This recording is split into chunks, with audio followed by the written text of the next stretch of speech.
Ambassador Terminal for coordinating this event and the entire team.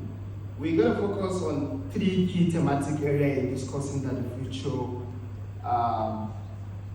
is green. And one of the things we're going to look at is the issue of assets. Then we'll critically take into the issue of investment and also look at the issue of inclusion. And lastly, maybe dwell a little bit on policy because of time. I coordinate a governance and development think tank in Abuja here called System Strategy and Policy Lab, and I'm the founder, and I'm also known as a policy entrepreneur and the futurist. So when we talk about the future, we look at 10 years to come, 20 years to come. A country like United Arab Emirates have a minister for the future and artificial intelligence. So a lot of countries are already planning for the future, investing for the future. Please, audience at the back, we need your attention, please, so that we can be able to finish in the next 20 minutes. So looking at this critical topic that we're talking about, powering energy, powering emerging market through clean energy, and the solution and the future is green. Critically look at some issues that has to do and how the rural people are adapting, and how even the urban people are also struggling to meet up the challenge of energy sector in Nigeria. So I will start with the Senior Special Assistant to the President on Climate Technology and Operation. I hope it's here. It's not here? Mr. Olamide Fabuji, XSA to Mr. President. We missed it on the panel. Then I will go to the representative of Abba Aliyu. We are representing Abba Aliyu. Okay. I believe you're working with him at the Rural Electrification Agency. Yes, just to briefly introduce myself, my name is Sauda Ahmed Boboy. I am working in technical assistance to the MD as well as project manager of a United Nations upgrade refrigeration program. Okay, thank you so much. So before any of the panelists we begin to respond to the question, it's good to do the way Sauda did by introducing yourself in 30 seconds to tell us who you are, so that people to get to understand who are the panelists. When they call some of you, you were not here earlier. So, Sauda, just quick one. What lessons can you share with us from the issue of mini grid and solar home system program, and how can we have that at a scale? If, for instance, already there's an intervention around the solar mini grid, the solar home system, that Rural Electrification Agency is implementing in Nigeria, maybe at a smaller scale, in community, at universities, how can we take it to scale? And how can we ensure the protection and the security of all these government business that people can begin to enjoy the next couple of years to come? Thank you very much. That's a very good question. So at the Rural Electrification Agency, as you may or may not know, we have a lot of experience in deploying electrification projects across unelectrified communities in Nigeria, and the focus is on served and underserved communities largely, even though we have some projects in urban areas as well. We have programs such as the DARES project, which is our largest project at the moment, $750 million of funding from the World Bank to catalyze the sector. So some of the lessons that we've learned from these programs are that, so I'd give 3 key things that I would say are necessary for achieving scale in electrification using mini-grids and solar home systems. One of the most important ones is an enabling policy environment. And fortunately here in Nigeria, we have some of the most sort of advanced mini-grid regulatory environments in Africa.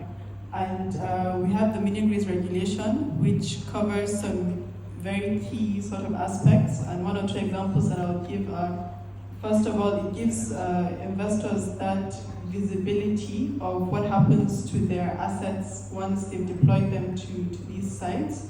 And this visibility is, for example, an important way is it details exactly what happens if a grid extension project comes to your community, which might not sound like a big issue, but it's actually one of the key deterrents of a lot of investors going into these rural communities.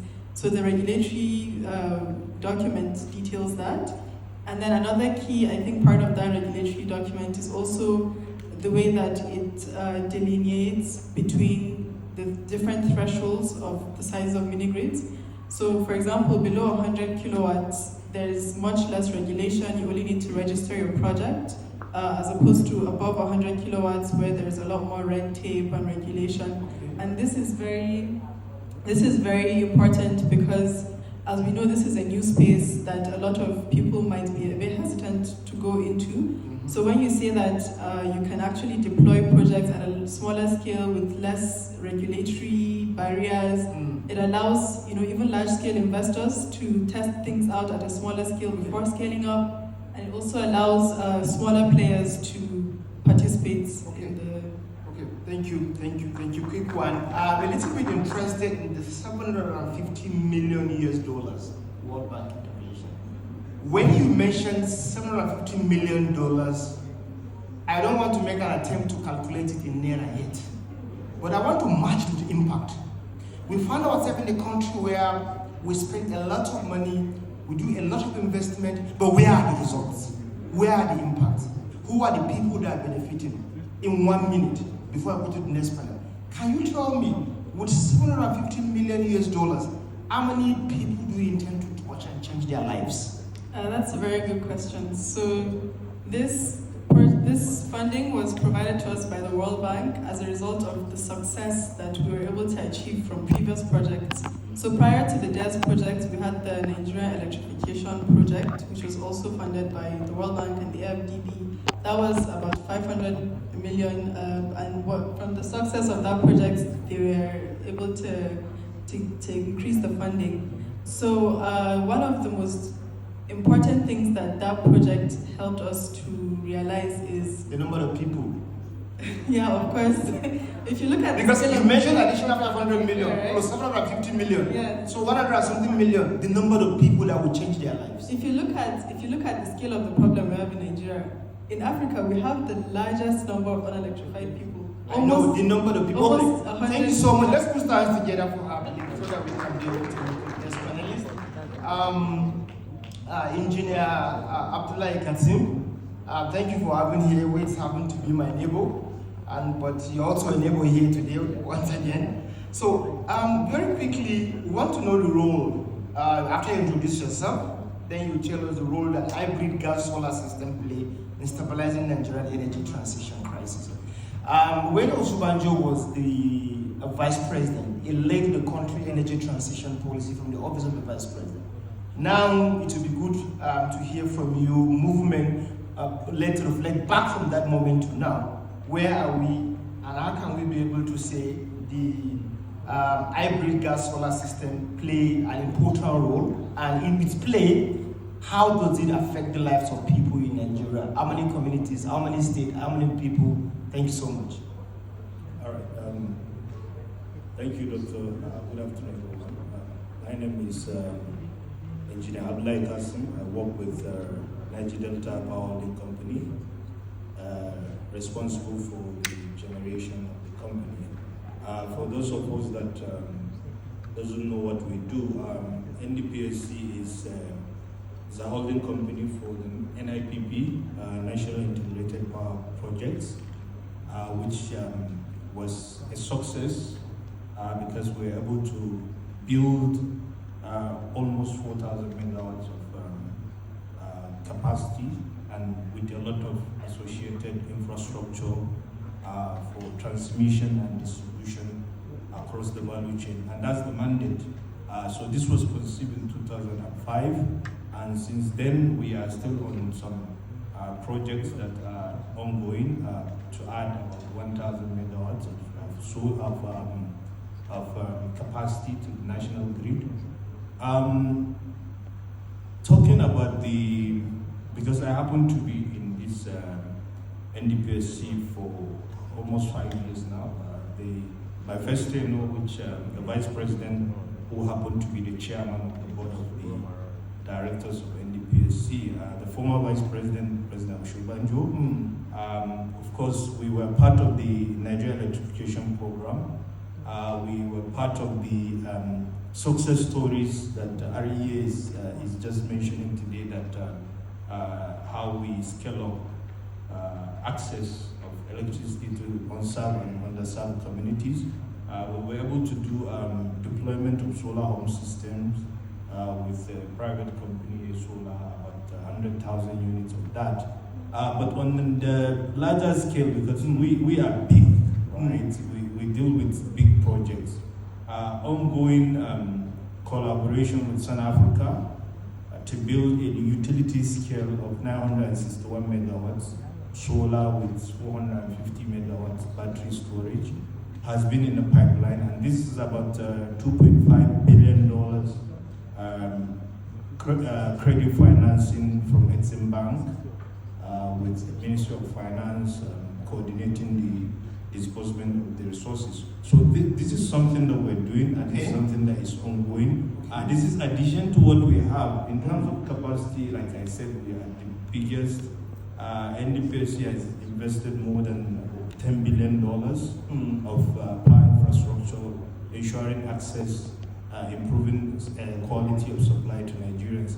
Arguably, we can say that about 50% of the infrastructure owned and operated by TCN today is built, constructed, and handed over to TCN. And there's no any disco, as I speak today in Nigeria, that doesn't have value addition from investments that were carried out by NIPP. So it's a very success story, and it's still on track. Thank you. Thank you so much. Thank you so much. When you mentioned success story, 2.5 billion US dollars, 10 billion US dollars, 12.5 billion US dollars. Can you share the success with us? And also, just to add a little, in the next 5 to 10 years, what does success look to you with this almost to 20 billion US dollars? So I think the way you can define or determine how success you are is when you look at where did you start from. Good. Prior to the inception of NIPP, what was the capacity of generation on the grid? In 2005, 2006, I think we were generating less than maybe 3,000, with transmission capacity of about maybe 3,000, 4,000 max. But today what we are seeing, we have bring in almost twice the size, which is about 4,000 megawatts.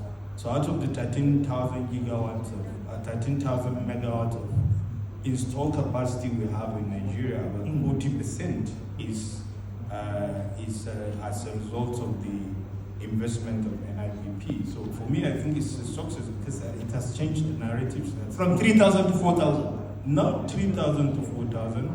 So there's a difference between installed capacity and what is being generated. Okay, thank you so much. Yeah. Thank you so much. Those are two different parameters. But so the issue is because the electricity market or the energy market is a value chain. So a lot of other systemic challenges that will have to be resolved before you can be able to move the energy from where it is installed to where it is being consumed. So these are some of the dynamics of the sector. So thank you. These are some of the dynamics of the value chain of energy supply to Nigerians. Thank you so much. This is really helpful. Though we're a little bit bolder at the point with the issue of the billions of dollars, but then I asked, what does success look like in the next 5-10 years? We are looking at the future of Nigeria, we're looking at the future of investment, and we are inviting a lot of investors to come to Nigeria. And all the investment depends strongly on the availability, reliability, and accessibility of the power in Nigeria.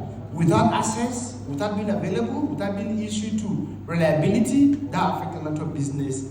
So, but you expatiate and make a little bit clarification. So in the next 5-10 years, we look forward to see where this 3,000 will be into like 12 or 15,000 in terms of generation. Now the next question is to Mrs. Selina.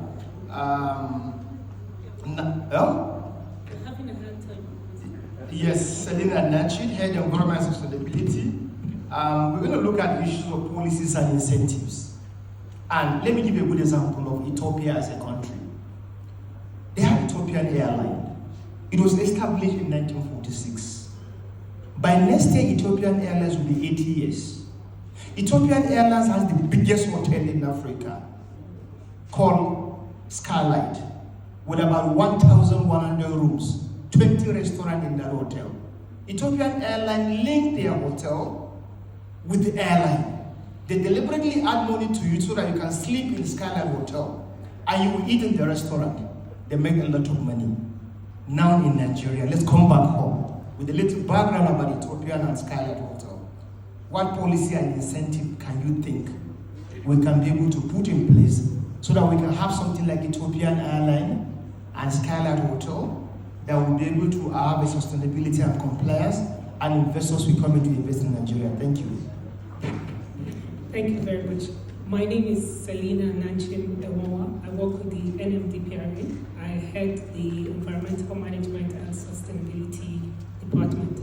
So in terms of incentivizing, from the regulatory and the sustainability side of it, we're looking at clear, consistent regulatory reforms or governance reforms. Something that is can be implemented, and also with incentives. So certainty is something that is key. Any investor would want to invest in a climate that is certain. The rules are known, it doesn't change, it's consistent. Just like the keynote speaker, Mr. Elumelu, in his keynote, stated that investors are looking for clients that there is consistency. You don't say this today and tomorrow you change the goalpost. So within the energy sector, the midstream and downstream, for which we regulate, we have quite a number of regulatory frameworks that are in place that have been consistent from as far back as when the oil and gas started. But of recent, we have the Nigerian Gas Transportation Network Code, which was launched in 2020. That is a platform which we have players in the transportation business. It's a platform whereby you administer the operations from the shippers to the transporters and the operators that utilize the line. So instead of investors to invest in building pipelines singly, which is used in transporting gas. Gas, by the way, is our transition fuel. And we want to utilize the gas resources we have, which is about 210 trillion cubic feet as of January this year. So we would want to, as much as possible, utilize that gas to transit to a cleaner energy system, and then develop our economy. It's a very quick win for us. We have the resource there. It's just putting regulatory or governance framework that are there, and the tools are already there. So as I said, the the network, sorry, so many acronyms. The transportation gas code is a platform for which the regulators have, for which we have established, and is being utilized for transporting of gas to areas where it will be needed for energy, for gas-based industries like petrochemicals, fertilizer plants, which they would produce. So once the energy is there, for them to utilize to build or develop other economies closer to the people, then we have something good. Okay, thank you. So let's assume in the next 10 years, what can you call a success? Success is seeing somebody in Larda, is a village where most of you don't know. It's somewhere in Kwampan, local government of Plateau State. Seeing somebody there having enough fertilizer to farm, having cool, clean cooking gas, and safe and efficient cooking system. So that's Thank you. I like the rural community example. And you mentioned a community in Kwampa local government. Whatever we are doing in Abuja, in a boardroom where we have chicken, tea, and coffee with nice starched clothes, we should be thinking of the rural people. How can this energy accessibility, affordability reach them? And how can they be able to use it for economic growth? And if the investor is coming to Abuja, right from the airport, past Gwagwalada down to the center of Abuja, she begin to see opportunity to invest in Gwagwalada, not only in Gwarimpa. That is where if the energy is available there. Thank you. Now we move to Dr. Alamin Ibrahim. Very quick one, straight to the point.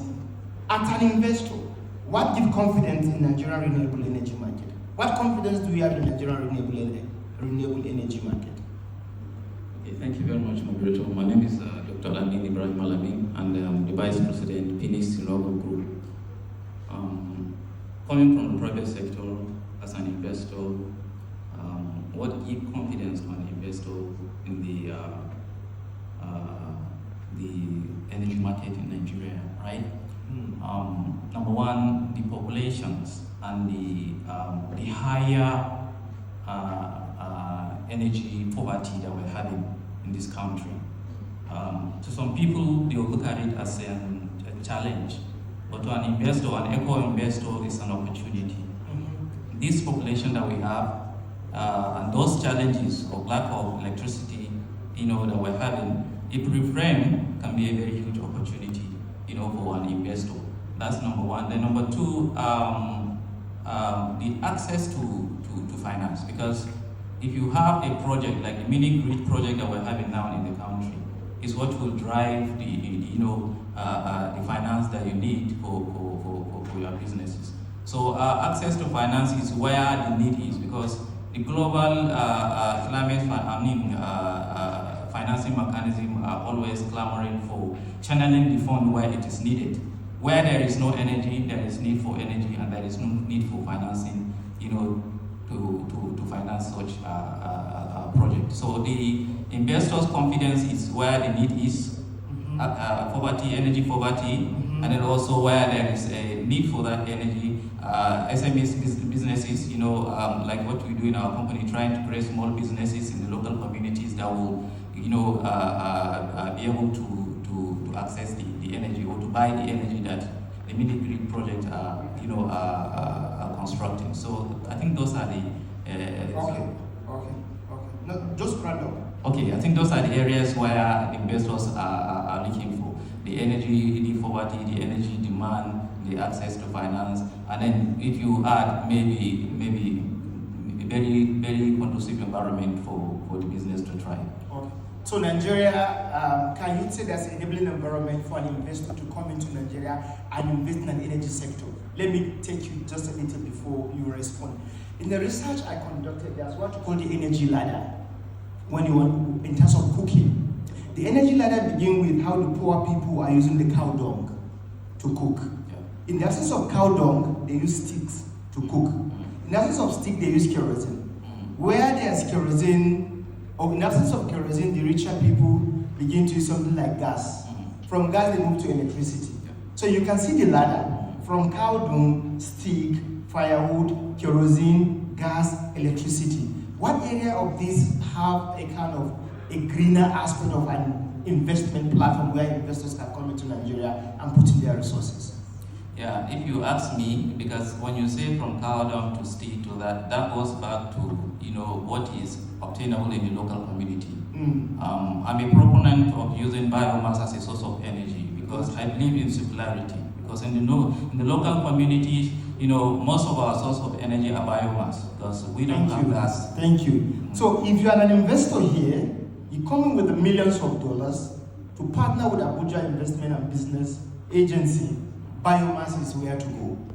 One, we are available to work with you technically, not financially, to support you to achieve that. Last question that we go around, please. Let me start with Saudat. Just this is your last question because of time. Go straight to the point and share with us examples, numbers, data, statistics, if possible. So, how is Rural Electrification Agency using a digital tool for real-time monitoring and impact measurement in rural electrification, where an average Nigeria in that village in compound can log into their website and see what they are doing? Do you have that kind of platform now? And investors in Kenya, in Tanzania can also look at that in 1 minute and 30-second response. Last question.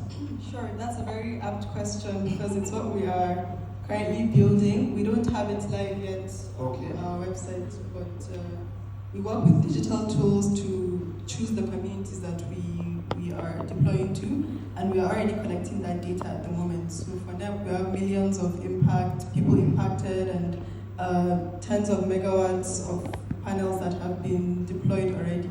But if you go on our websites, sometime soon you're going to be seeing those numbers. Thank you. Okay, thank you so much. Then I'll move to Al-Qasim, Engineer Al-Qasim. We're not talking about, you mentioned billions of dollars earlier, and we're going to see maybe if you're going to quantify in numbers. I love using numbers because we can be able to measure, track, and evaluate impact based on the money we expended. Can you say realistically that Nigeria is making progress in terms of the number of people that were changing their lives in 1 minute 30 seconds? Yeah, I can say that yes, but it's slow. Okay. It's growing. What I just want to build on, if we're looking at energy transition and we're looking at where we are in terms of our own capacity to provide access to energy. Today in Nigeria, more than 80% of the generation we have comes from thermal, which is gas. And my sister here talks about Nigeria is even described as gas-rich more than oil, because we have more than 200 trillion cubic feet of gas. And this gas can be utilized in different forms. You mentioned about cooking, clean cooking and all. So what we are doing at NDPS, we are part of the Decade of Gas initiative by the government, which is a 10 years plan on how this gas can be utilized across all the investments and also economic activities that will enhance life in Nigerians. And this will also include electricity access and also cooking gas, CNG, and a lot of. Thank you so much. Thank you so much, Al-Qasim. Thank you. Really appreciate the expansion. And I appreciate that you are very sincere when you say the reform is very slow. The changes we are seeing is slow. I appreciate that. Mrs. Selina, quick one. What innovation pathway do you think exists in terms of greener fuel, the distribution, and clean cooking energy? What innovation do you think is happening in the cooking energy? Thank you, Dr. Mohammed. So for the clean cooking, first of all, to optimize that space, you need to make the gas available, accessible, and affordable. Yeah. So under the Decade of Gas, we have distribution of the infrastructure, which is the gas cylinders that are being done in phases. And then the next thing we'll be talking about is the availability of gas, which we are working on. We have a lot of projects going on, like the AKK project, which some of you are familiar with. There's the ELPS. There is also the OB3. We're trying to get stranded gas down from the west to the east, down to the north. So by the time the gas comes, it goes to the power sector, the industries, the LPG, LNG, the gas will be available to the people Thank you. for cooking, and then affordability. So when you have a flood of the market with the product, because investment is there, the opportunities are there, the cost of the fuel will come down. Thank you so somebody much. in the rural areas so can much. afford the gas. Thank you. So the most important thing you mentioned is the issue of affordability. And one big one, Al-Qasim mentioned Decade of Gas. It's a 10-year strategic plan. You mentioned Decade of Gas. It's a 10-year strategic plan. Can an investor here log in now our whole Decade of Gas and download the plan? Correct. Fantastic, yes. Good. If an investor, please log in and download Decade of Gas. It's a Nigerian strategic plan for 10 years in the gas sector. Last one. Even the performance is currently on our website. Good. We can go online. Thank you so much. Then the last one to Dr. Alamin. How can foreign developers or maybe developing partner come in and support local entrepreneur like you? In what area do you need support? Yeah, financing. Somebody said that I'm willing to provide that support. Financing. Financing. Yeah, that's the area where a local developer is looking for a partnership, because we have all we need in Nigeria. Access to finance has always Thank been you the so area much. where we are having a serious challenge. Thank you so much. So Alamin called for the support on the financing sector. Tony Elemelu earlier said he gave $5,000 to about 25,000 African people. And we have a lot of banks here that are willing to partner with the people. So I will encourage them to look for that opportunity. We are approaching to the last aspect of this session, and I have the maybe privilege to ask the participant, one person here, one person here. We can balance the gender too. One person here, one person here. I've seen your hand there. One, we might need a female here. Sorry, okay, that's of any. Sorry, maybe you can engage them bilaterally, but let's give her the opportunity. Where is the mic? Okay, after she then you. So, you can address your question to any one of them, or you can say it's a general question. Okay, thank you so much.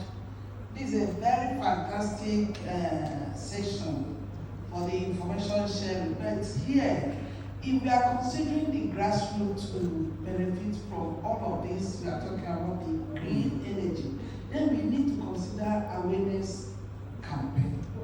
It's not enough for us to have all of these plans without having to disseminate information, making people to be aware, because most of the numbers I'm getting here, they're fantastic. So we should consider that awareness very, very important. Thank you. So, you are wanting to comment? Yeah. Not a question. So, thank you. Please give him, let him ask a question. Then we'll go to last question. Sorry, please, Mr. Moderator. Is there a question, please? Huh? Well, questions or comments? I want to shed more light on Mary, basically. I think you. Yeah. Okay, go ahead. All right. Basically, I just want to. I think that in the education sector. Do you mind? We need to get your names because we have a rapid short Sorry. And your organization. All right. My name is Diabo. I'm also part of the technical advising team of the managing director in the Rural Education Agency. So I just want to make a comment regarding, I mean, you've been hearing all these big numbers in terms of billions, but I just want to let you know that the amount of work that is needed to reach universal electrification or to reach stable electricity in Nigeria, it's enormous, right? So we need a lot of funding. So the fact that you see $500 million in REE, $750 million, it's not even 2% of what we need. But I want to go back to what we have done in REE. REE, we've, like she said, we've already done a $500 million project, and we have impacted about 7.8 million people. We have impacted over 1 million households and over thousands of Thank you so much. Let's put that together for him, please. And the last person here to ask a question, stand up, sir. Is the last person to ask questions, because we mentioned 10 billion, we mentioned $15 billion, we mentioned $50 million, $75 million, all millions are in dollars. Please let's hear. The people are actually the reasons why I have to ask the question. My name is Comrade Emmanuel Adogi, Team Lead Corporate Communications, Abuja Enterprise Agency. Please, Engineer Cassie, your figures are really very scary, but interesting too. My question is, I hate to hear the collapse of national grid.